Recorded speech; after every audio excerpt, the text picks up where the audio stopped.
Magsasagawa ng hiwalay na investigasyon ng Quezon City LGU laban kay Councilor Rani Lodovica kaugnay sa viral video nito kung saan sinisigawa ng isang enforcer ng Land Transportation Office o LTO.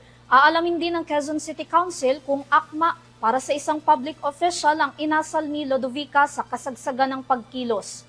Narito ang balita sa pagbabalik ni Catherine Landicho.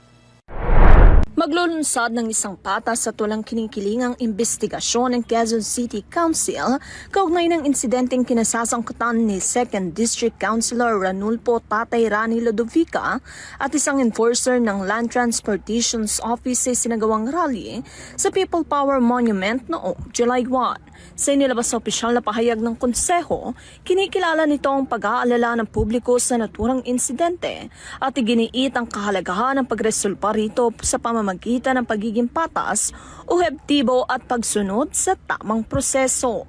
Ayon sa Quezon City Council, layunin ng isasagawang investigasyon na matukoy ang buong pangyayari at alamin kung ang mga naging aksyon ng mga sangkot ay naayon sa pamantayan ng asal na inaasahan sana sa mga lingkod bayan.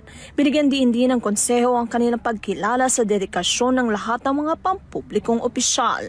Kabilang na dyan si Councilor Lodovica kung saan ito ay naglilingkod umano sa mamamayan.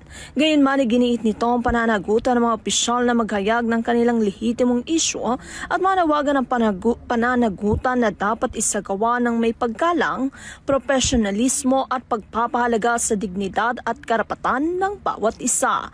Umaasa rin ng Quezon City Council na magbibigay ng patas sa pagdinig at due process ang lahat ng sangkot sa insidente. Anila magsisilbi rin itong pagkakataon upang higit pang mapagtibay ang mga prinsipyo ng etikal na pamumuno, responsableng paglilingkod sa bayan at pananagutan sa serbisyo publiko.